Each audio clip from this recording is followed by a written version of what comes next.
Welcome to Chillin' 101. We hope this video helps. You start by gathering your PRAN or Aadhaar and the registered mobile number so OTPs arrive promptly.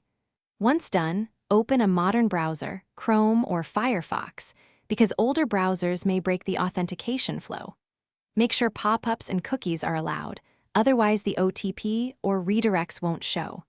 Select the appropriate login type, student versus lender, so the system displays the right fields. This step saves time and prevents account lockouts caused by repeated wrong attempts.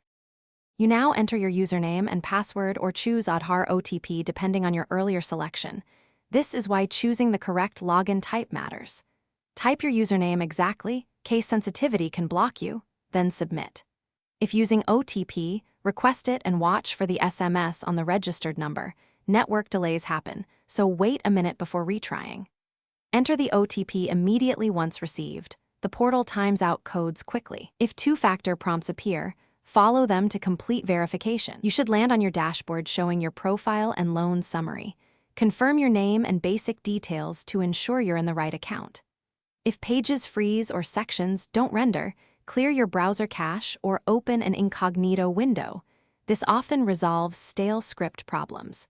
If login fails with an error, capture the error code and screenshot. Then contact the portal help desk with your registered mobile and PRAN so they can trace the issue and unlock or reset your credentials. Thanks for watching. Consider subscribing if we helped you.